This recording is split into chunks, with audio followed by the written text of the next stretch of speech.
Olá, classe de oitavo ano, tudo bem com vocês? Eu vou falar em português, tá? Nossa aula será em português para que vocês possam entender melhor.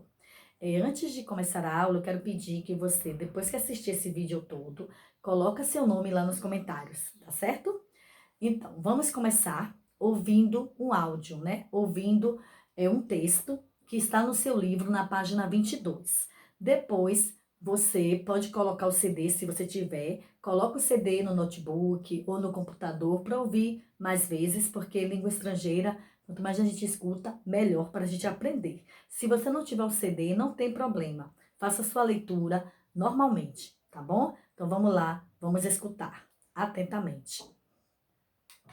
Página 21, actividad 1 y página 22, actividad 2. Viajar y sus beneficios para la salud.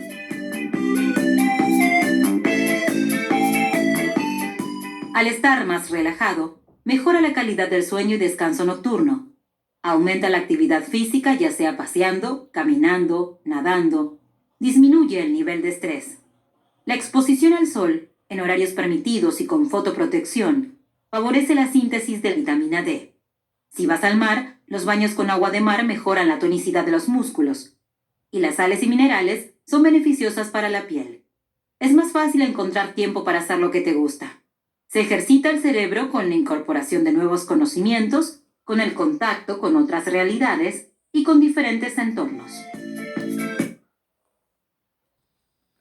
Então, a gente ouviu, né, no texto, os benefícios para a saúde quando a gente viaja, né? A gente pode dormir bem, a gente pode, se vai à praia, né? É muito bom para a saúde, é bom para a pele. Se a gente pode tomar um banho de sol, né? Se expor ao sol, claro que com proteção. Então, a gente encontra tempo para fazer o que gosta. Então, é muito importante que a gente viaje, né? Saia um pouco da rotina.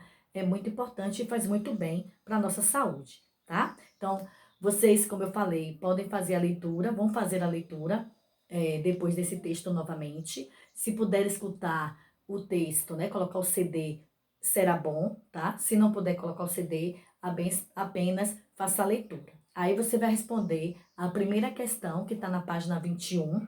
Lá na primeira questão, ele fala, escute aquele texto. Se não tiver como escutar o CD, como eu falei, pode fazer a sua leitura e responder normalmente, tá?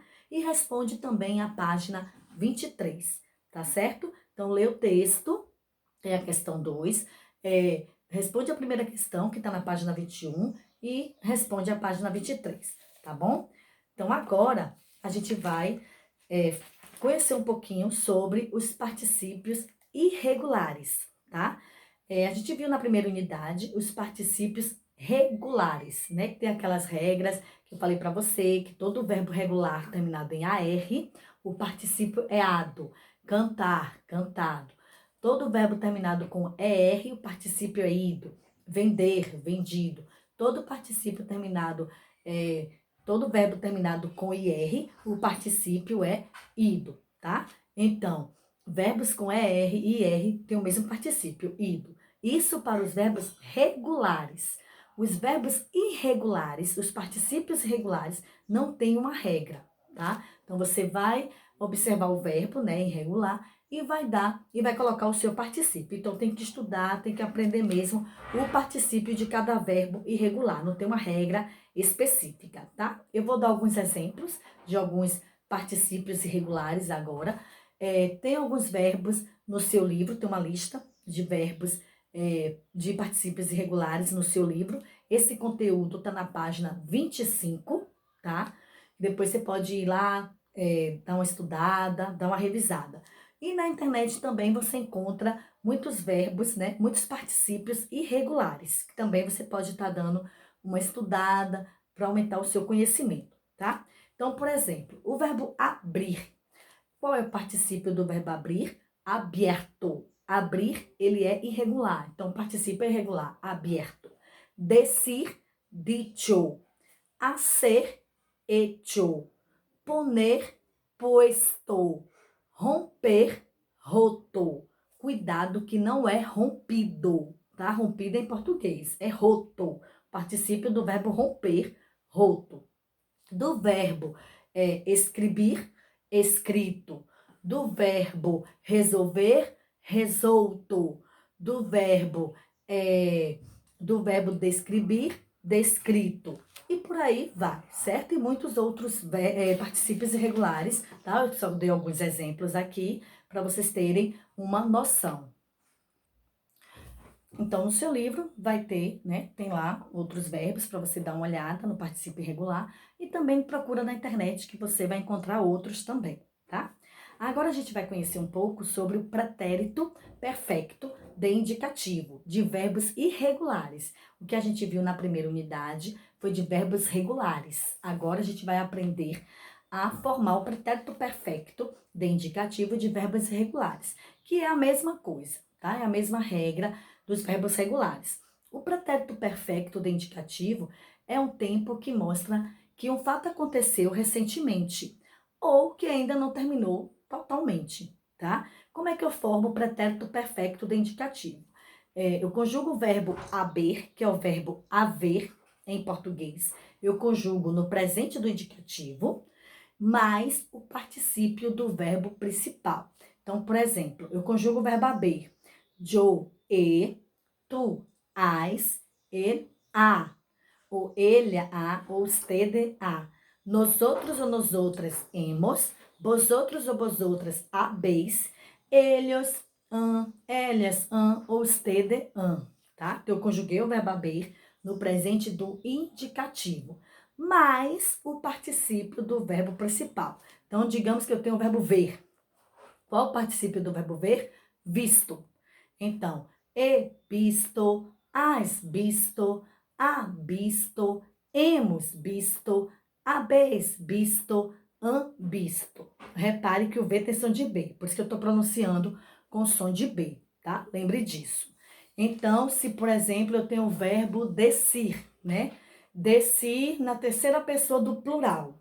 Então, como é que eu vou conjugar? Ellos han dicho, ou eles han dicho, ou ustedes han dicho, tá?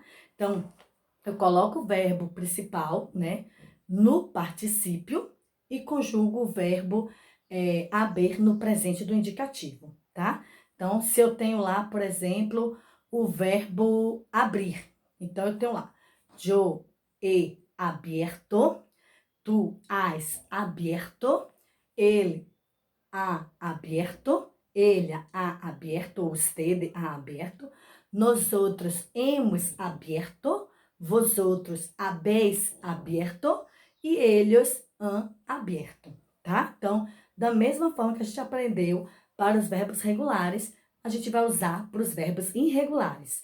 É só você saber que o verbo principal, o particípio, né? E conjuga o verbo haber no presente do indicativo, como a gente viu nesse instante, tá? Então, por exemplo, vou dar mais um exemplo aqui. O verbo romper, né? Então, vamos conjugar o verbo romper. Yo he roto, tu has roto, ele ou ella, ou usted ha roto, nosotros hemos roto, vosotros habéis roto, ou ellos ou ellas han roto, tá? Então, roto é o particípio do verbo romper, tá certo? Descrever. Yo he descrito, tu has descrito, ele, ella, usted ha descrito, nosotros hemos descrito, vosotros habéis descrito, ellos, ellas, usted han descrito, tá? Então, verbo auxiliar, haber, conjugado no presente do indicativo, mais o particípio do verbo principal, tá bom? Esse conteúdo, tanto os particípios quanto o pretérito perfecto, esse conteúdo, tanto o particípio irregular quanto o pretérito irregular, esse conteúdo está na página 25 do seu livro, tá certo? Então, depois que você assistir essa aula, né, colocar seu nome aí no comentário, como eu falei, você vai responder no livro as páginas 26 e 27, tá? Que é referente ao assunto que a gente acabou de ver, particípios irregulares e pretérito perfecto de verbos irregulares. Então, as páginas 26 e 27 responde no seu livro, tá? Responda e depois nós vamos corrigir, tá certo? Então, recapitulando as atividades.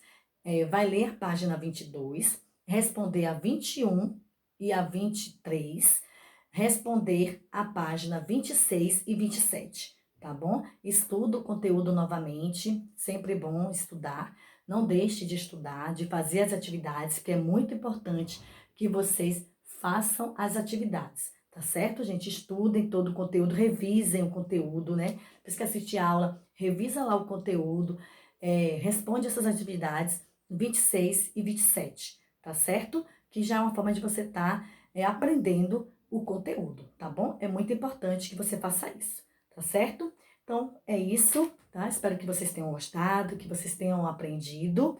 Se cuidem e fiquem todos com Deus.